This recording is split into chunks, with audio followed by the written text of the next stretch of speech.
a rebuttal to the Guardian's misguided assessment. The UNC's first 100 days show real progress, an editorial by Professor Wall Street. The Trinidad Guardian's recent editorial on the UNC's first 100 days in office represents yet another example of the Fourth Estate's failure to provide balanced, comprehensive journalism to the people of Trinidad and Tobago. While the editorial pontificates about historical benchmarks and theoretical frameworks for governance, it conveniently ignores the substantial, concrete achievements that the UNC has delivered in these crucial early months. This selective reporting does a disservice to democratic discourse and undermines public understanding of actual governmental progress. Here are 10 reasons why the Fourth Estate has missed the mark. 1. Ignoring the Children's Life Fund expansion. The Guardian completely overlooked the UNC's expansion of the Children's Life Fund, a critical initiative that directly saves young lives by providing funding for overseas medical treatment. This is not abstract policy. This is about children who are alive today because of decisive government action. The editorial silence on this achievement reveals a troubling disconnect from human impact stories. 2. Failing to report the T&T-A scrapping. The scrapping of the deeply unpopular Trinidad and Tobago Revenue Authority, T&T-A, was a significant campaign promise delivered swiftly. This decision addressed legitimate concerns about bureaucratic redundancy and fiscal responsibility. The Guardian's omission of this accomplishment suggests either poor research or deliberate editorial bias. 3. Overlooking police leadership reform. The approval of a new top commissioner of police represents crucial institutional reform in our security apparatus. Given the editorial's own emphasis on crime and policing issues, this oversight is particularly glaring. How can one critique police performance while ignoring efforts to install new leadership? 4. Dismissing transparency in utilities.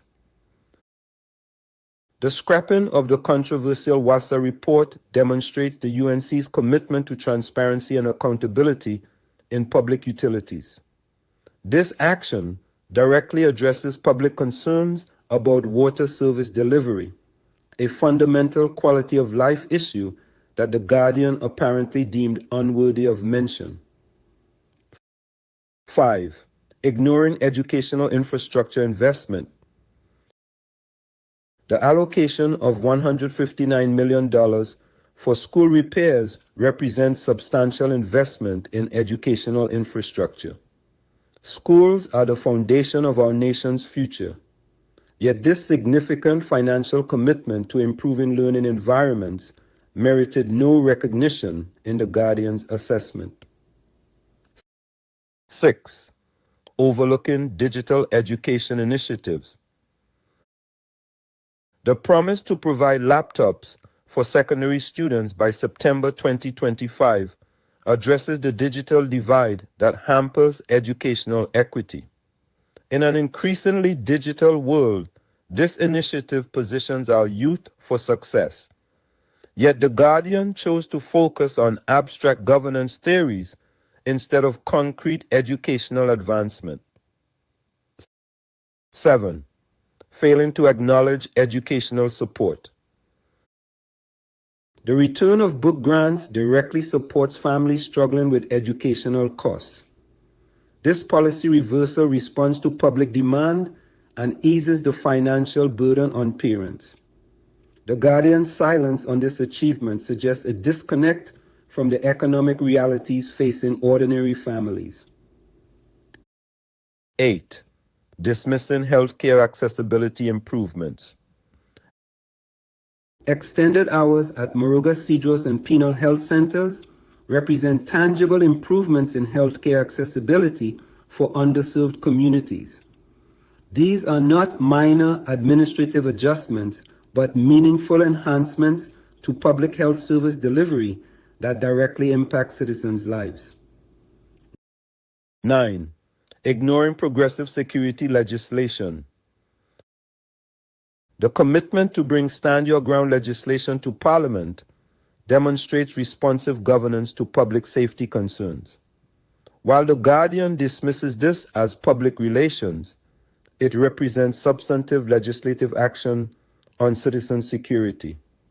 Ironically, the very issue their editorial claims to prioritize. 10.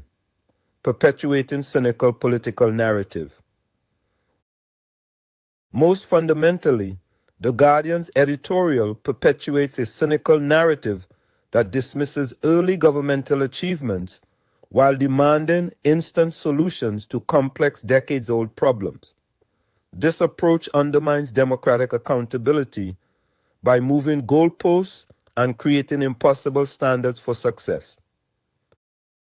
The fourth estate's responsibility. Quality journalism requires balance, thoroughness, and recognition of governmental progress alongside legitimate criticism. The Guardian's editorial fails this standard by selective reporting that ignores documented achievements, historical myopia that dismisses the significance of early policy reversals, false equivalencies that treat campaign promise fulfillment as politically insignificant, cynical framing that assumes public relations motivation behind genuine policy actions. A call for balanced coverage. The people of Trinidad and Tobago deserve journalism that honestly assesses governmental performance, both achievements and failures. The UNC's first 100 days have demonstrated substantial progress on campaign commitments across education, healthcare, security, transparency, and social services. These accomplishments merit recognition and analysis, not editorial amnesia. The Fourth Estate serves democracy best when it holds government accountable through comprehensive, fair reporting, not through selective criticism that ignores inconvenient evidence of governmental effectiveness. The Guardian's editorial represents a missed opportunity to provide citizens with the complete picture they need to make informed democratic judgments.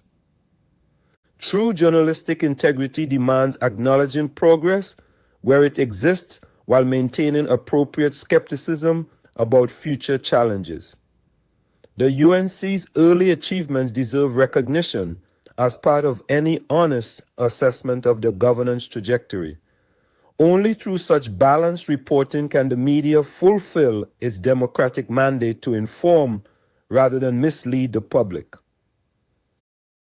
In conclusion, the Trinidad Guardian's editorial on the UNC's first 100 days represents a troubling trend in contemporary journalism: the substitution of ideological positioning for factual reporting.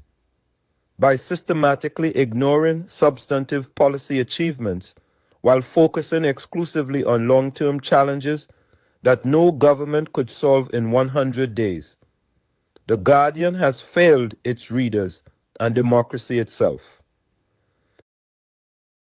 The 10 concrete accomplishments outlined above, from expanding life-saving medical funding to investing in educational infrastructure, from improving healthcare accessibility to delivering transparency in public utilities, demonstrate that the UNC has moved decisively to fulfill campaign promises and address citizen concerns. These are not minor administrative adjustments, but meaningful policy changes that directly impact the lives of Trinidad and Tobago's people. The Fourth Estate's role in democracy is not to serve as cheerleader or opposition critic, but as honest broker of information. Citizens deserve media coverage that allows them to make informed judgments about their government's performance based on complete, accurate reporting. The Guardian's selective amnesia regarding the UNC's early achievements undermines this democratic function and erodes public trust in both journalism and governance. As we move forward, we call upon all media houses to recommit to the principles of balanced, comprehensive reporting. Acknowledge progress where it exists, critique failures where they occur, and provide citizens with the complete picture they need to hold their government accountable. The people of Trinidad and Tobago deserve nothing less than honest journalism that serves democracy rather than partisan narratives. The UNC's first 100 days tell a story of promises kept and progress made. It is time for the fourth estate to tell that story truthfully.